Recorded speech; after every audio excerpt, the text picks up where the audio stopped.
Today's tutorial is coming at you from my do-it-yourself garage golf simulator. In the very near future, I will be doing an entire walkthrough of this whole setup. Obviously, that's not going to happen today, so you need to be subscribed. You need to make sure you ring that bell so you don't miss that video. Today, we will talk about setting up a local match. I'm going to take you through the ins and outs of making sure you get things set up properly. Let's get to it. Alrighty, it's time to create the match. It's time to play some golf. So first thing we need to do is click on local match down here on the lower left-hand corner. That's going to send you to the course selection screen. I'm assuming you've got courses downloaded. If you don't, just go over here to the filters section over on the right side of the screen. Click on all courses. Find a course you want to download and get it downloaded. Go ahead and pause the video for a moment and I'll wait for you to get a course downloaded. All right, now that you got your course downloaded, just go over here to the play button, click on that. I'm going to click Allentown Municipal because it's a fun course to play. Highly recommend it. And it's going to bring you to the players screen. I'm not going to play with my personal player profile. I'm going to use one of those that I created in the player profile video that I did earlier. So John Hacker is the first player I'm going to select, and his little boy Jack is out there on the course with him today, so we're going to add Jack over here as a second player. So there you go. You've got two players, and as you can see, they're both designated with a different color. The reason for that is because there are different types of match settings you can do. You can set Jack and John up to play together on the same team, which we're going to do. Now, Jack's favorite color is blue. So we're actually going to change John's color to blue and Jack's color to blue. And now they're both the same on the same team. Once we've done that, now we need to decide if we're going to use the match settings tees that we're going to set up in a match settings menu here in a minute for both players, or if we're going to let each one of them tee off from a different spot. With Jack being a junior, I think it's a little bit better if we go ahead and set him up to tee off from the junior tees, which will make this course significantly shorter and less frustrating. John, on the other hand, is like me. He's a hacker extraordinaire, 28 handicap, so he's going to play from the yellows. So that's how you kind of get your players set up and ready to play. So now we'll move on to the fun stuff, which is setting up the match itself and how the course itself will be played. All right, your players are all set up. It's time to set up the match itself. So you go into the match settings screen. You can leave all this as is if you want to. But if you want to have a specific type of game that you want to play, like a scramble, which is what John and Jack are going to do, you go over here to the game type, you select scramble in the drop-down menu. And we're going to also kick up the gimme circle. So once they get the ball within 20 feet of the hole, the game is automatically going to add one more stroke and put the ball in the hole for them. Now, as you can see, the tee box is set to white, but we set them custom for the players back here in the player screen. So John's going to hit from the yellow, Jack's going to hit from the junior, and this tee box setting doesn't matter unless you add more players to the game and you leave their setting to match settings tees. Then they would all hit from the white. Mulligans are set to off. Thursday pin, which means it's going to be fairly easy location on the green to hit the ball to. And then course setup. I usually don't mess with these very much. You know, your green firmness, if you want to make them softer, you can, but that also makes putts a little slower. Now, the stimp on putting is set to 10. I'm not sure if green firmness messes with the speed of the putts much at all. But the stimp of 10 is kind of middle of the road. It's kind of your best setting for just being able to figure out putts. Fairway firmness, normal, no wind. And then, of course, your elevation in Allentown, PA is 364 feet. So the ball may not fly quite as far as it would at your higher elevation courses. So you can take that into consideration. Realism is set to player setting. I would leave this alone, especially if you've done like I did with little Jack Hacker and set his realism up to where the ball's going to fly straighter and further than the launch monitor would typically say it will. So leave it to player setting, unless, of course, you're setting up a match where you don't want guys that are playing online with you to be able to mess with their realism and be able to beat you. Then you can turn this to force realistic, okay? But we're not doing that today. We're going to leave it at player setting. Then scoring and assistance, double bogey concede. There's a place in the screen where you can actually concede the hole, and it'll just give you a double bogey. You get putting assistance. You can do putting auto aim, which then just aligns the putt for you. And all you have to do is putt it straight. And if you get the speed right, technically it should fall in the hole. Break line indicator, just some help on the green to let you know which way the putt is breaking. And then handicap play, you turn this on generally for stroke play if you're playing each other and you each have a different handicap, which if you've seen my player profile video, you'll know I talk quite extensively about handicap in there. And then putting forgiveness. Normal is the best way to go for the most realistic golf play experience. Now, I want to mention something here real quick about handicap and kind of referring back to my player profile video that I did. I play a lot of matches by selecting auto putt fixed. Now, what that does is it puts two gimme circles on the screen, one close to the hole, one further out. If you get into the gimme circle that's further out, the game will add two more strokes to put the ball in the hole. So if I get into the outer gimme circle in 3 on a par 5, I end up with a par. But if you get into the inner circle, it'll put it in 1 stroke. So if I did that on a par 5, I'd end up with a birdie. That's why my GS Pro handicap is lower than my regular handicap, because I have played a lot of auto putt fixed matches, and that helps me out quite a bit in scoring. So we're going to set that back to 20 feet. And now it's time to move on to the last thing if you want to, and I'll show you some things you can do here in the holes menu to customize the game even more. All right, you got your player settings all set up. You've got your match settings all set up. If you're playing the full 18 holes on this particular course, just go down here and click Play Allentown Municipal. But let's just say that you and your buddies only have time for 9. For that, you just go right here to Holes, and you deselect which of the 9 you don't want to play. In this case, you guys are going to play the front 9, so you deselect the back 9, and then you go down and you click Play Allentown Municipal. But for the purposes of this video, Jack and John, they only have time for 3 holes, so we're just going to deselect holes 4 through 9, and then we're going to click Play Allentown Municipal and play some golf. Alrighty, John and Jack are ready to go. Of course, they're not here because they don't exist, so I'll be playing in their stead.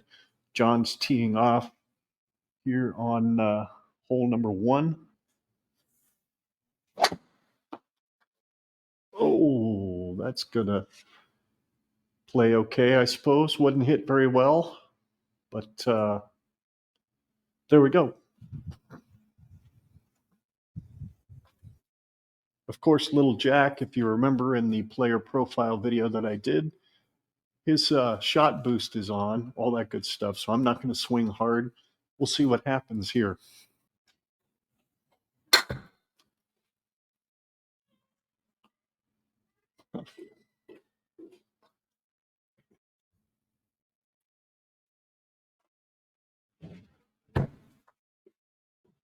Go. Well, we've taken Jack's shot because he ended up at 16 yards away. Makes him feel really good that he's helping his dad out by hitting a good shot. So it's a nice, easy shot from here. John's going first, so we'll see if he can chip into that circle.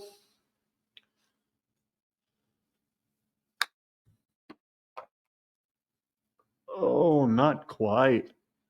Wow, that was terrible. All right, now once again, the shot boost is on for Jack. So we're going to try not to crush this. Let's see what happens here.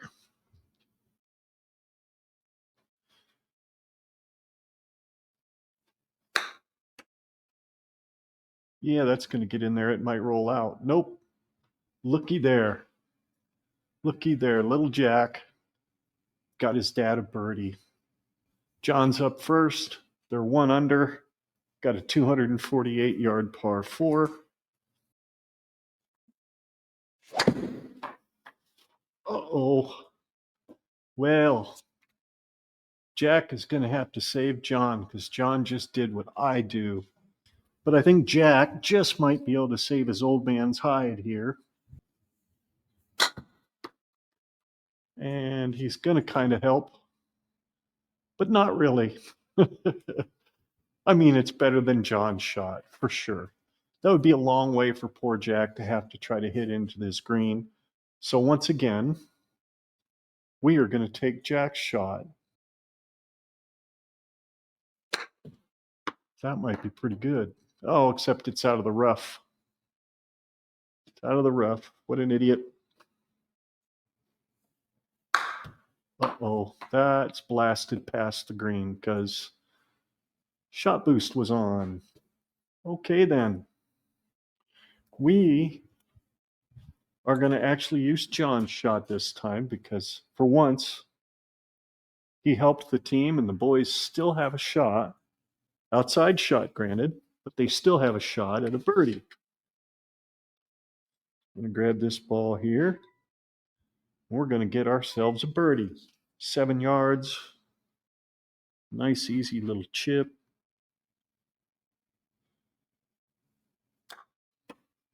That should get in there. Yep. That should get in there for a par. But of course, Jack still gets to hit to see if he can outdo his dad and actually put it in the hole.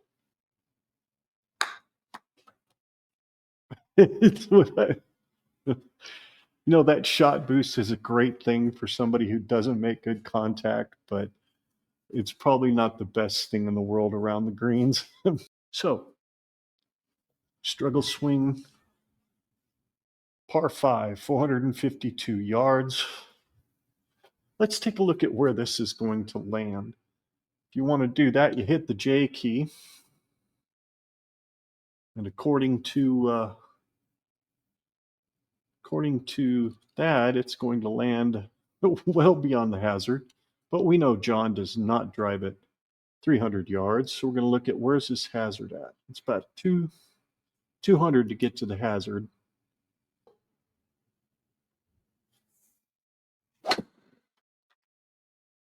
Oh, that ball was hit into the hazard. Well, this time, being 284 yards, old Jack might be able to swing away a little here. So let's see here what he's got in his bag of tricks. Maybe get this down there a ways, huh? Come on, Jack. Let's see what you got, son.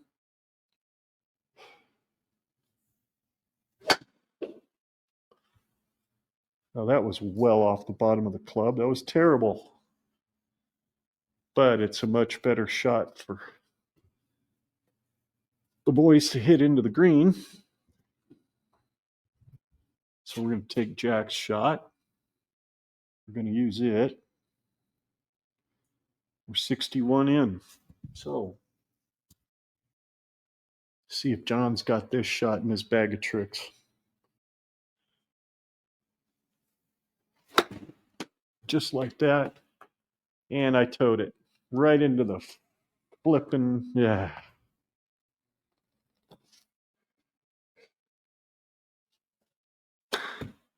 And he kicks it out to the right. But it's going to get up on the green at least. How about them apples? You can see, ladies and gentlemen, why I am a 28 handicap. A lot of chunky ones for sure. A lot of chunky ones. So we're going to grab the flat stick here.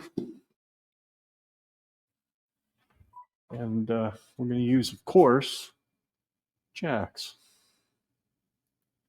Because as we've established many times, Mr. Jack is helping the team, whereas Mr. John is not. Got a little bit of break, so we're going to arrow key to the right. By the way, there is a couple of other solutions you can use for controlling the game. And there will be tutorials coming for those solutions as well. So make sure you're subscribed. Ring that bell. 32 feet. I'm going to try to... I pulled it. But we're in the gimme circle, so it should be another birdie.